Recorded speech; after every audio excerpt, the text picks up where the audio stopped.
Hey there, and welcome to the Happy Wife Mentor Podcast. I'm your host, Jenny Gremillion, certified coach, podcaster, mom of 3, and happy wife of 19 years. I help busy women in their 40s get their spark back in their marriages without any effort from their husbands. If you're ready to get happy and get the love and connection back that you desire, then you're in the right place. Here, I'll share tips and strategies that helped me go from meh in my marriage to thriving and more connected than ever before. Are you ready, friend? Grab a LaCroix and let's get started. Hey there, and welcome back to the Happy Wife Mentor. I'm your host, Jenny Gremillion, and I am so excited that you are here with me this week. We are going to be talking about a topic that is relevant to all of us women, moms, married moms, because, hey, we are into the holiday season. Thanksgiving is gone. We are headed into the Christmas season, and this is when the hustle and bustle starts. And so I thought I would help you think about things and how this season can affect your marriage and how to keep things on a positive, loving note this Christmas season so that you can just have peace, not only in your home, but your marriage, which affects everything in your home, right? I know for me in years past, this time of the year, first of all, it always sneaks up on me. I don't know about you, but all of a sudden it's like, oh my gosh, like I haven't even started shopping. And there's just so many end of year parties for school. There's teacher gifts. I have a creative business. So there's always holiday markets and things that last minute that I want to create. Every year, I'm like, why did I not start this sooner? These are just some things and some points to think about to, like I said, kind of stay ahead of things so that you are able to stay in a spirit of gratefulness and just a spirit of joy and taking care of yourself. And that trickles down to everything, especially your marriage, again, which trickles down to everything in the home, right? I have 5 tips for you today to keep a peaceful marriage this holiday season. And so let's get into them. My first tip is to make a plan. Think about what it is that you want to accomplish or want to do or how you want to show up. Just all the things. Just take your journal out and sit down, take 15 minutes and think about all the things that you want to do. Things to think about are there certain things that you want to do with your kids this holiday season? Taking them to see Christmas lights, maybe taking them to a Christmas play, or maybe there's some travel that you want to do with them. Maybe you just want to bake cookies with them, things like that. Also, like I said, make a gift list. There's teacher gifts, there's family gifts, there's maybe just special people in your life. For me, it's my house cleaner. There's specific teachers. My daughter is a senior in high school, and there's a few specific people in her life at school that have really helped her this year. And I want to get them something special this year. So just make a list of just kind of like brain dump everything. And I started this a few years ago, and what I did was I just took the notes app on my phone once I had the list created, and I put everything in there. And I kind of created a timeline. Now, we're already moving into December here, but you can actually start these timelines, like let's say for next year, you can start a September timeline. I mean, one thing to think about is if you send a Christmas card out every year, we love to send a Christmas card. Sometimes it ends up being a New Year's card because if you don't get everything put together before Christmas, you can always send a New Year's card. But maybe there's family photos that you want to get taken. So that needs to maybe happen in September, October, so that they're ready for when you want to order your Christmas cards in December. So just make your list and your desires. Think about all the things that you want to do. Another thing that is a tradition in our house is we always get matching Christmas pajamas. So I always try to order those on Black Friday because usually everything goes on sale. So that's one thing you'll want to add to your list. And I do a lot of shopping on Black Friday and Cyber Monday. Thinking about your list for everyone is going to be important there as well. So make your plan, make your list and your desires. Think about how you want this season to look and feel, okay? The next thing to do is to just really think about what's important. Like maybe take a look at that list and make a plan as far as order of importance. What are just like 5 things that you want to happen this Christmas season that it's just a non-negotiable? Maybe it's a new family tradition that you want to start or a tradition that you guys always do. If you did these 4 or 5 things this Christmas season, then it would be a success to you. Because I know another thing that can happen for me this time of year is to take on really more more than I need to or can physically do or mentally do, emotionally do. And then it caused me to be in a frenzy, and then I'm not fun to be around, and then I'm a porcupine and no one wants to be around me, right? Don't take on more than you can. Think about what's really important. We all know that Jesus is the reason for the season. Some things just may not happen, and that's okay. We all have limits, and I know the older I get and just the more that I work on the relationships in my life, I realize that that's even more so true because I have to protect myself and my energy if I'm going to show up as my best self, which allows me to have a great marriage and great relationships in my life with my immediate family. Number 3, which goes right into what we're talking about, is to remember your self-care. Don't let the busyness of the season cause you to completely burn out. And then again, what happens when we do that is we're not fun to be around, and we end up snapping at our kids or our husbands and treating them disrespectfully, and then that just never serves anything. Doesn't serve our marriage, doesn't serve ourselves, and doesn't serve our family.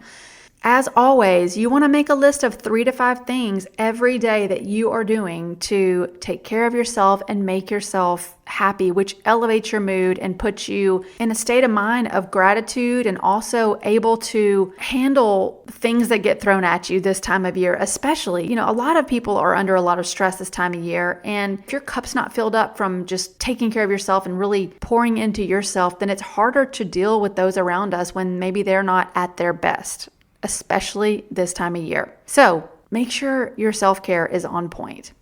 Tip number 4 is to get vulnerable, ladies, as we always talk about on this show. And this is not always easy for me either. So I'm speaking to the choir here. We have to speak our desires.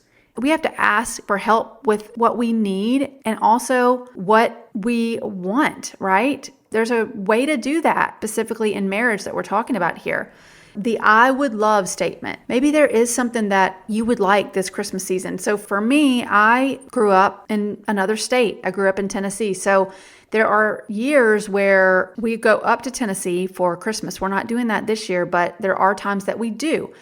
It's not always easy to get up to another state if you live 8 hours away from where your family is. Having a talk with your husband about that and just saying, I would really love to go see my family this Christmas season. I would love it if we could do that as a family. If that's your desire, then state it that way. Or maybe there's a specific thing about Christmas or the holidays that you would like to do. Again, as always, stating it in an I would love statement to your husband just shows him that you're clear about your desire, and it also communicates to him that this is something that would make you happy. And our husbands do want to make us happy.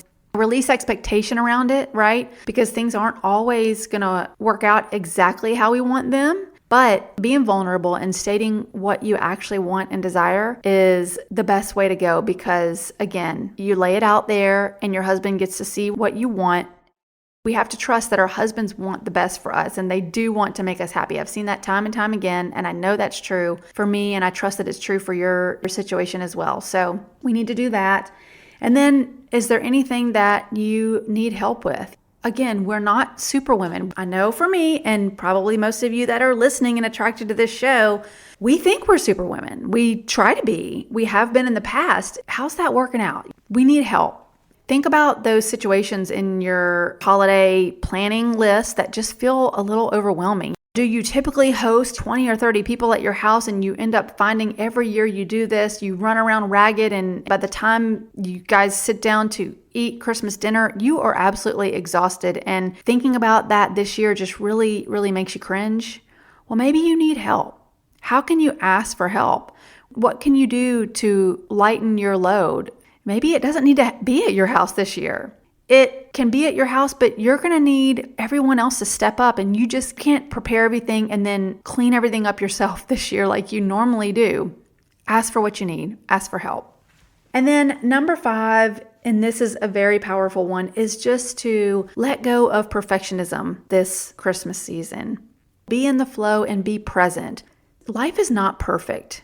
And sometimes when we let go of perfectionism and making everything how we think it should be or what we envisioned it should be, we find the most beautiful things just come to life and transpire, especially with being present with your children and your family this Christmas season. When thinking about that, so many things can come from just letting things flow the way that they do.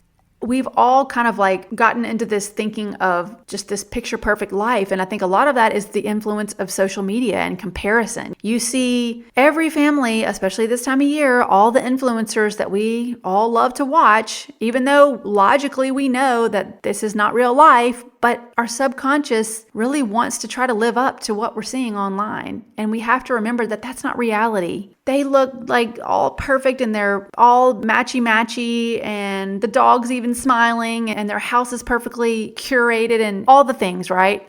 But what you don't see is they're all screaming and arguing behind the camera. So let go of that perfectionism. Maybe this is a time that you need to turn off Instagram.